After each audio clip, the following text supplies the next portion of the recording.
నమస్కారం SLT news కి స్వాగతం. ముఖ్యాంశాలు. అక్రమార్కులను వెలుగులోకి తెచ్చిన తేదప శ్రేణులపై అక్రమ కేసులు. జగన్ ప్రభుత్వంపై బండారు సత్యానందరావు ఫైర్. మండపేటను వణికిస్తున్న కరోనా, మరో 2 కేసులతో అప్రమత్తమైన అధికారులు. పిఠాపురం నడి రోడ్డుపై వ్యక్తి మృతి, కరోనా భయంతో భయపడ్డ ప్రయాణికులు. సమస్యలపై దళితులంతా సమైక్యంగా పోరాడండి, కుదుగులూరు దళిత సదస్సులో దళిత నాయకులు. అమలాపురం కాపునాడు అధ్యక్షుడిగా జున్నూరి, ఘన సన్మానం చేసిన కాపు సామాజిక వర్గ యువకులు. కరోనా పాజిటివ్ బాధితులను క్వారంటైన్కు పంపించండి, అధికారుల ఎదుట చెల్లూరు గ్రామస్తులు ఆందోళన. భారతీయ జనతా పార్టీ నిర్వహిస్తున్న జన జాగరణ కార్యక్రమంలో భాగంగా ప్రధానమంత్రి నరేంద్ర మోదీ సాధించిన విజయాలను ప్రజలకు కరపత్రాల రూపంలో ఇంటింటికి భారతీయ జనతా పార్టీ నాయకులు అందజేశారు.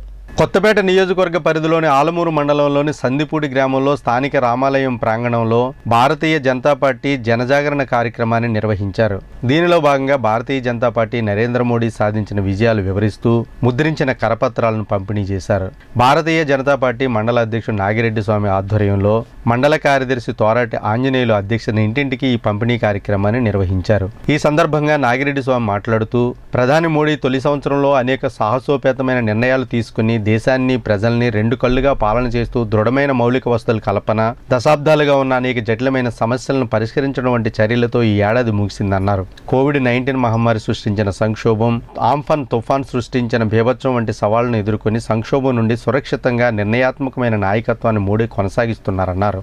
మోడీ సారథ్యంలో రానున్న 4 సంవత్సరాల్లో దేశ సంక్షేమం కోసం, దేశాభివృద్ధి కోసం, ప్రజల కోసం భారతీయ జనతా పార్టీ పనిచేస్తుందని తెలిపారు. ఈ కార్యక్రమంలో రాష్ట్ర ఓబీసీ కార్యవర్గ సభ్యుడు అయినవిల్లి సత్యబాబు, కొవ్వూరు సీతారామరెడ్డి, కార్యకర్తలు తదితరులు పాల్గొన్నారు. ఆయుష్మాన్ భారత్ వలన ప్రజలకు ఆరోగ్యం కోసం చాలా ఉపయోగపడతా ఉంది. ఇది సక్సెస్ఫుల్ ఆయుష్మాన్ భారత్ సక్సెస్ అయింది. Next easy of doing of business, Mudra, MSME లోన్లు వీటన్నిటికి కూడా ఈజీగాను 1 మినిట్ కార్యక్రమాలు ఇది చేసి 1 మినిట్లో మీకు లోన్లు అప్రూవల్ అవడం, ఇవన్నీ నిరుద్యోగులకి ఉపాధికి చాలా చక్కగా అభివృద్ధి చెందుతున్నాయి. అట్లాగే చిన్న చిన్న బ్యాంకుల్లోని ఉన్నటువంటి ప్రాబ్లమ్స్ అన్నింటినీ కలిపి బ్యాంకులు విలీనం చేసి ఏకాకృతి బ్యాంకులు తయారు చేసి ప్రజలకి అందుబాటులో ప్రతి సేవ వచ్చేలా చూడటం జరుగుతూ ఉన్నది. కొత్తపేట నియోజకవర్గ పరిధి రావులపాలెం మండలంలో మట్టి అక్రమాలు వెలుగులోకి తీసుకువస్తే తెలుగుదేశం నేతలపై కేసు పెడతారా అని మాజీ ఎమ్మెల్యే బండారు సత్యానందరావు జగన్ ప్రభుత్వంపై ఫైర్ అయ్యారు. పేదల ఇళ్ల స్థలాలు మెరక పేరుతో మట్టిని ఇష్టానుసారంగా తవ్వేసి అక్రమ రవాణాను అదుపు చేయాల్సిన అధికారులు వైసీపీ నేతలు ప్రోద్బలంతో కేసులు పెట్టడం ప్రభుత్వ పాశవిక పాలన గుర్తుకు తెస్తుందన్నారు. 15వ తేదీ సాయంత్రం దేవరపల్లి మట్టి మెరక పేరుతో బయలుదేరిన వాహనాలు వెళ్తుండగా వాహనాలను అడ్డుకుని పోలీసులకు సమాచారం గ్రామస్తులు అందించారని, 24 గంటల గడవకు ముందే వాహనాలను వదిలేసి ప్రశ్నించిన వారిపై పోలీసులు కేసు నమోదు చేయడం ఏమిటని సత్యానందరావు ప్రశ్నించారు. తెలుగుదేశం పార్టీ నేతలపై పెట్టిన కేసులను వెనక్కి తీసుకోవాలని డిమాండ్ చేశారు.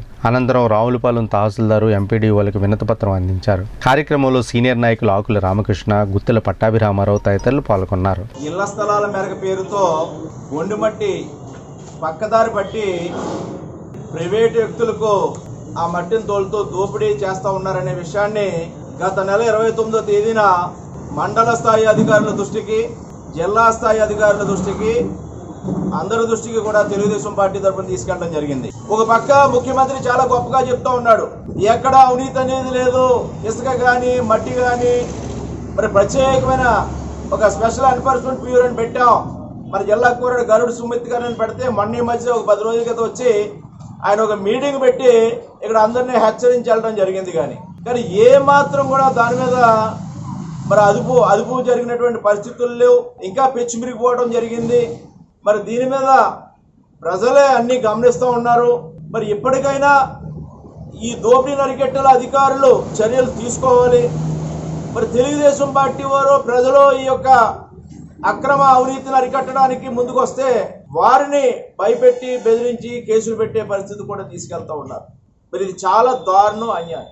మరి ఈ విషయాలన్నీ కూడా ఇక్కడ ఏదైతే జరుగుతున్నాయో అన్నీ కూడా ఆధారాలతో సహా రేపు మరి జిల్లా అధికారుల దృష్టికి, మరి మండల స్థాయి అధికారుల దృష్టి కూడా మరొకసారి తీసుకురావడం జరుగుతుంది.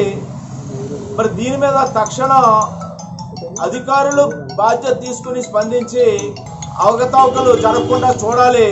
లేకపోతే న్యాయపరంగా, ఎందుకంటే ఈనాడు ఈ ప్రభుత్వానికి కానీ ఎక్కడా కూడా ప్రజలన్నా, రాజ్యాంగ విలువలన్నా, ప్రజాస్వామ్య విలువలన్నా ఎంత మాత్రం కూడా గౌరవం లేదు.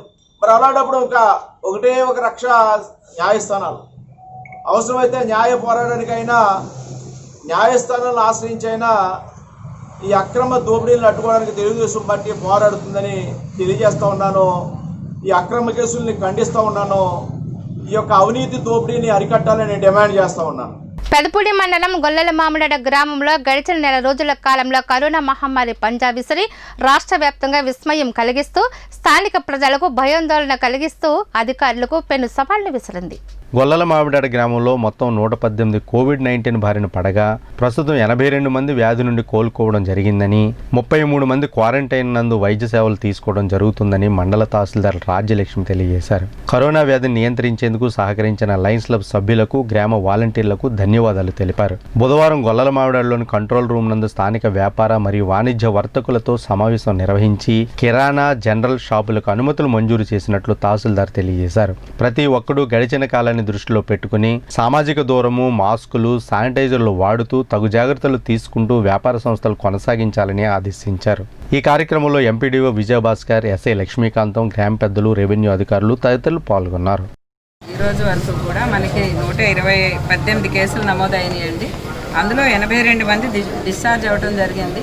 33 మంది క్వారంటైన్లో ఉన్నారు. 33 మందిలో 2 హోమ్ ఐసోలేషన్లో ఉన్నారు, శ్రీనివాస థియేటర్ ఏరియాలో.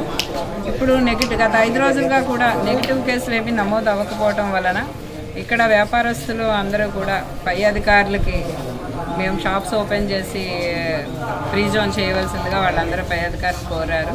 దాని మీదట మేము పై అధికారులు కలెక్టర్ గారి ఇన్స్ట్రక్షన్స్, ఆర్డీఓ గారి ఇన్స్ట్రక్షన్స్ ప్రకారం ఈరోజు వ్యాపార సంస్థలందరికీ కూడా ఇక్కడ మీటింగ్ కండక్ట్ చేయడం జరిగింది.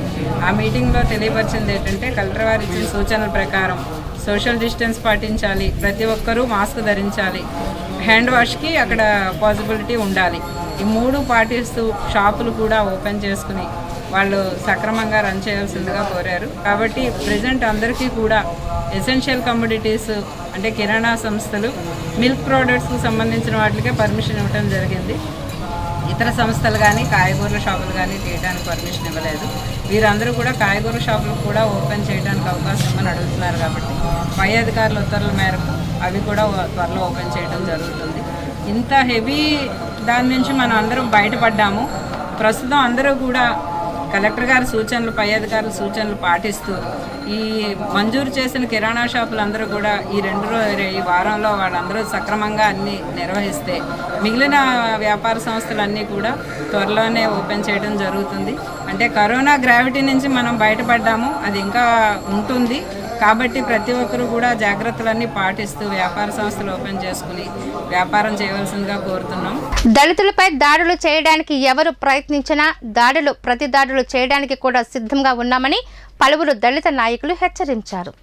అనపర్తి మండలం కుతుకులూరు గ్రామంలో ఏర్పాటు చేసిన దళిత సదస్సుకు శ్రీనివాసరావు అధ్యక్షత వహించారు. సిద్ధాంతాల కొండబాబు, లింగం శివప్రసాద్, మురారి రవికుమార్, నల్లా చెన్నారావులు ముఖ్య అతిథులుగా ఈ సమావేశానికి హాజరయ్యారు.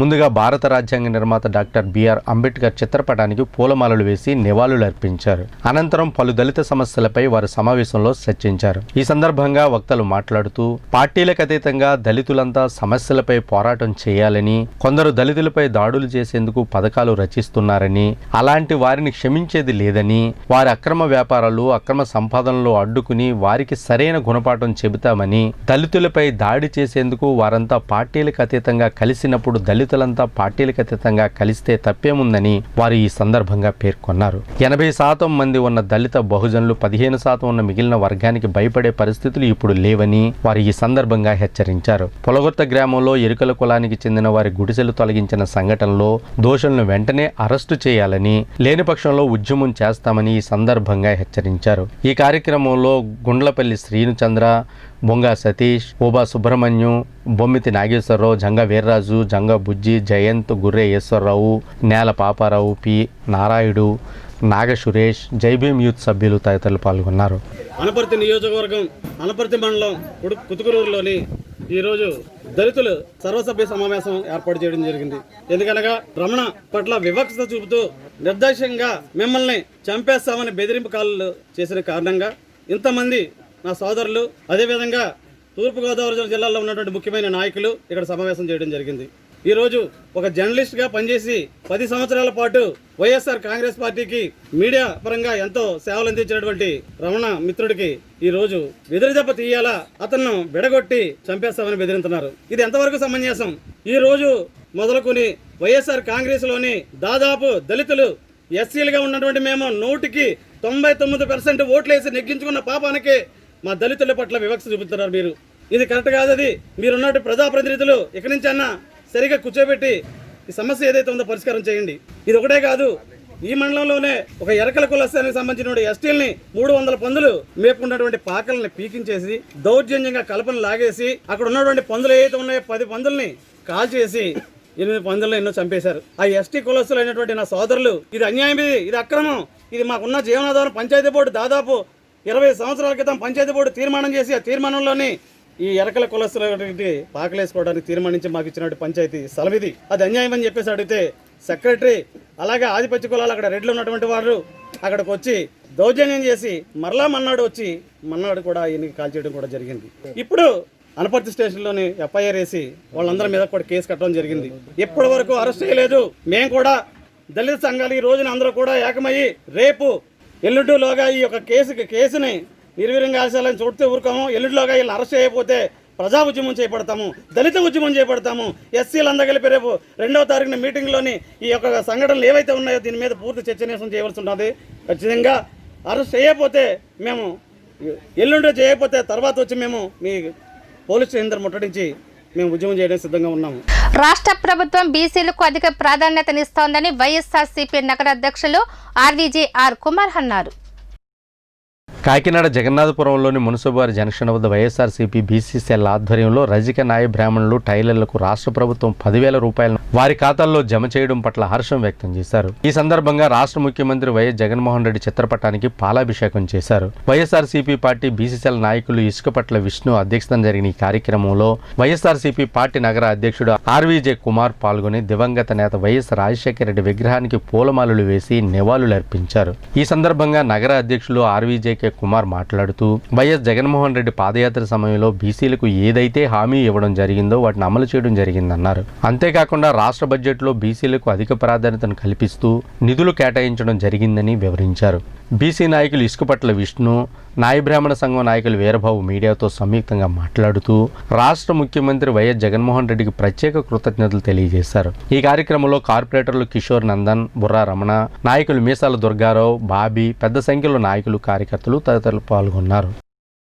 ఏదైతే పాదయాత్రలో మరి సీఎం జగన్మోహన్ రెడ్డి గారు మరి నాయ బ్రాహ్మణుల పట్ల మరి సంవత్సరానికి 10,000 రూపాయలు వేస్తానని ఏ విధంగా అయితే మరి ఆ రోజు మాట అన్నారో అదేవిధంగా ఈ రోజుని ఎటువంటి దళారీ వ్యవస్థ కూడా లేకుండా, ఎటువంటి రికమెండేషన్ కూడా లేకుండా ప్రతి ఒక్క అర్హత ఉన్న నాయ బ్రాహ్మణ సోదరుడికి కూడా నేరుగా మరి బ్యాంకు ఖాతాలోకి 10,000 రూపాయలు జమ చేయడం చాలా మరి మంచి మరి అభిప్రాయంతో చేసిన మన సీఎం గారికి మా నాయ బ్రాహ్మణ జాతి మొత్తం యావత్తు రుణపడి ఉంటుందని తెలియజేసుకుంటూ, అదేవిధంగా మరి ఏదైతే మరి ఇంకా మిగిలి ఉన్నారో మా నాయ బ్రాహ్మణులు చాలామంది మరి వాళ్ళకి కూడా అవకాశం కల్పించి మరి ఈ కరోనా టైంలో చాలామంది మరి తీవ్ర ఇబ్బందులతో ఉన్నారు. కాబట్టి మాకు ముందు మరి సీఎం గారు మరి మా చేతులు చేసుకున్న వాళ్ళని ఆదుకుంటారని మరి తెలియజేసుకుంటూ అమలాపురం పార్లమెంటరీ నియోజకవర్గ కాపునాడు అధ్యక్షులుగా జెన్నూరు సత్యసాయిబాబా నూతనంగా నియమితులు కావడం పట్ల హర్షం వ్యక్తం చేస్తూ మండపేటలో కాపు సామాజిక వర్గ నాయకులు యువత ఘన సన్మాన కార్యక్రమాన్ని నిర్వహించారు. మండపేట కాపు కళ్యాణ మండపంలో నిర్వహించిన ఈ కార్యక్రమంలో కాపు సంఘ పెద్దలు, యువత అధిక సంఖ్యలో పాల్గొని జిన్నూరుని పూలదండలు, సాలువాలతో ముంచెత్తారు. తమ అభిమాన నాయకుడికి బొకేలతో అభినందనలు తెలిపారు. భవిష్యత్తులో మరిన్ని ఉన్నత పదవులు అధిరోహించాలని అభిలాషించారు. పేపకాయల సూరిబాబు ఫ్రెండ్ సర్కిల్ సభ్యులు మెమోంటో బహుకరించారు. ఈ సందర్భంగా సాయిబాబా మాట్లాడుతూ తనపై చూపిస్తున్న అభిమానానికి కృతజ్ఞుడై ఉంటానన్నారు. కాపులకు ఏ కష్టం వచ్చినా ముందుండి ఆదుకుంటానన్నారు. ఈ కార్యక్రమంలో కాపు సంఘ నాయకులు మేడిశెట్టి యేసు, పడగ దుర్గాప్రసాద్, సీతిన సూరిబాబు, కన్నా Nagaraju, వాదా Prasad, Kanna Venkateswararao, Kolla Srinu, Pepakayala Suribabu, Adapa Nagu, Eeli Tataji, Garaga Durgarao, advocate Govindaraju, Sadhanala Chakrapani, Kuppireddy Kittayya, M Hussain, Dolam Nagu, Nallamilli Rajesh, Seethina Prasad Naidu, Amazon easy store Mandapeta franchisee నిర్వాహకులు కొర్లపాటి దుర్గాప్రసాద్, నాయి బ్రాహ్మణ సామాజిక వర్గ నాయకులు గన్నెడ నాగేశ్వరరావు, మల్లువలస గణపతిరావు, నరం మాదారావు, కోడూరు శ్రీను, బలగం శ్రీను, ధర్మవరపు కుమార్ బాబు తదితరులు పాల్గొన్నారు.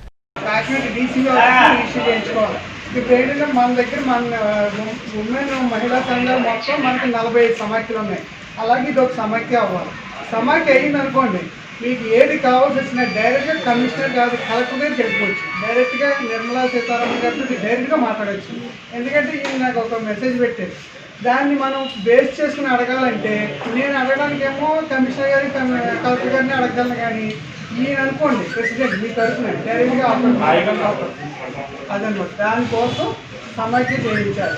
సమాఖ్య చేయించడానికి మనకి డీసీ ఆఫీస్లో, కాకినాడ రిజిస్టర్ ఆఫీస్లో కొంచెం ఎంత ఒక 15 రోజులు ఎంత ఖర్చు అవుతుంది. మండపేట పట్టణంలో బుధవారం మరో 2 కరోనా పాజిటివ్ కేసులు నమోదయ్యాయి. రోజు రోజుకి మండపేటలో ఈ వైరస్ విస్తరిస్తోంది.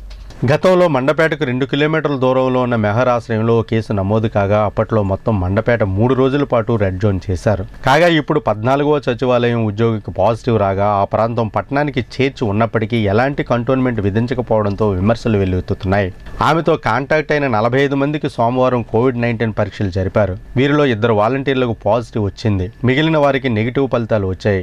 కాగా మంగళవారం మరో 85 మందికి పరీక్షలు జరిపారు. వీటి ఫలితాలు గురువారం రానున్నాయి. పాజిటివ్ వచ్చిన 2 వాలంటీర్లలో ఒకరు 28వ వార్డు సంఘం కాలనీలో నివసిస్తున్నట్టు అధికారులు తెలిపారు. కరోనా పాజిటివ్ కేసులు నమోదవుతుండటంతో అధికారులు పారిశుధ్య పనుల నిర్వహణపై ప్రత్యేక చర్యలు చేపట్టారు. పిఠాపురం పట్టణ కోటగుమ్మం సెంటర్ వద్ద నడి రోడ్డుపై ఒక వ్యక్తి మృతి చెందాడు. కరోనా వైరస్ భయంతో ప్రజలు ఎవరూ ఆ వ్యక్తి దగ్గరకు వెళ్లకపోవడం విమర్శలకు తావిస్తోంది.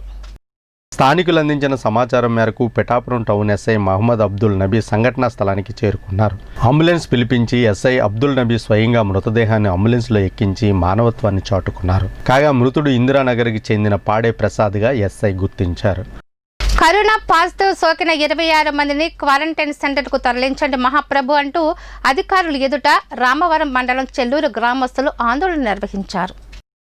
కరోనా మహమ్మారితో అతలాకుతలమవుతున్న రాయవరం మండలం చెల్లూరు గ్రామం సూర్యారావుపేటలో అధికారులకు మరో సమస్య ఎదురైంది. చెల్లూరు సూర్యారావుపేటలో కొత్తగా నమోదైన 26 కరోనా బాధితులను క్వారంటైన్లకు తరలించాలని సూర్యారావుపేటకు చెందిన మత్స్యకార సంఘం సభ్యులు అధికారులు ఎదురు ఆందోళన నిర్వహించారు. అనవసరంగా తిరిగినా అవసరం లేకుండా ఈ పార్టీలు బర్త్డే పార్టీలు అనవసరంగా ఫంక్షన్లు చేసుకుంటూ ఉంటే అటువంటి వారిపై కూడా చట్టపరమైన చర్యలు తీసుకుంటాము అని చెప్పి మీ అందరికీ తెలియజేస్తున్నాను. దయచేసి ప్రతి ఒక్కళ్ళు మేము సూచించే ప్రతి సూచనలు పాటించి డిసిప్లిన్గా ఉండి ఈ చెల్లూరు గ్రామం నుంచి ఈ కరోనా వ్యాధిని అంతటితో కట్టడి చేసి ఫర్దర్గా ఎవరికి రానికుండా కట్టుదిట్టమైన చర్యలు తీసుకోవాల్సిన బాధ్యత మన మీదే ఉంది. ఎవరో అడ్డు పెడితే ఆగేది కాదు. ఎవరు వాళ్ళు క్రమశిక్షణతో ఉండి స్వయం క్రమశిక్షణ పాటించగలిగితే దాన్ని మనం కంట్రోల్ చేయవచ్చు. దాన్ని కంట్రోల్ చేయడానికి అన్నీ కూడా కంట్రోల్ చేసే బాధ్యత మరి కంట్రోల్ చేయడానికి మనకు ఎవరికి వాళ్ళే డిసిప్లిన్ ఉండగలిగితే తప్ప ఎంతమంది అధికారులు ఉన్నా ఎంతమంది ఏం చేసినా కూడా ఇది ఆగే ప్రసక్తి లేదు. కాబట్టి ప్రతి ఒక్కరు ఆలోచించి ఎవరికి వాళ్ళు డిసిప్లిన్గా ఉండండి. మీరు అనవసరంగా వేరే వాళ్ళ ఇంటికి వెళ్ళడం వల్ల వాళ్ళకి ఏమైనా ఉంటే మీకు వచ్చే అవకాశం ఉంటుంది. లేదు అంటే ఎదుటి వాళ్ళకి ఏమైనా వస్తే వాళ్ళు ఉన్నవాళ్ళు మీ ఇంటికి వస్తే వచ్చే అవకాశం ఉంది. మీరు ఎదుటి వాళ్ళతో కాంటాక్ట్ అవ్వడం వల్ల మాత్రమే పాజిటివ్ అది కరోనా వైరస్ సోకే అవకాశం ఉంది. కాబట్టి అనవసరంగా మీ ఇంటికి ఎవరైనా అలో చేయవద్దు. అలాగే మీరు కూడా అనవసరంగా వేరే వాళ్ళ ఇంటికి వెళ్ళొద్దు. వార్తలు ముగించే ముందు ముఖ్యాంశాలు మరోసారి. అక్రమార్కులను వెలుగులోకి తెచ్చిన తేదప శ్రేణులపై అక్రమ కేసులు. జగన్ ప్రభుత్వంపై బండారు సత్యానందరావు ఫైర్. మండపేటను వణికిస్తున్న కరోనా. మరో 2 కేసులతో అప్రమత్తమైన అధికారులు. పిఠాపురం నడి రోడ్డుపై వ్యక్తి మృతి, కరోనా భయంతో భయపడ్డ ప్రయాణికులు. సమస్యలపై దళితులంతా సమైక్యంగా పోరాడండి, కుదుగులూరు దళిత సదస్సులో దళిత నాయకులు. అమలాపురం కాపునాడు అధ్యక్షుడిగా జున్నూరి, ఘన సన్మానం చేసిన కాపు సామాజిక వర్గ యువకులు. కరోనా పాజిటివ్ బాధితులను క్వారంటైన్కు పంపించండి, అధికారుల ఎదుట చెల్లూరు గ్రామస్తులు ఆందోళన. SLT న్యూస్ సమాప్తం. నమస్కారం.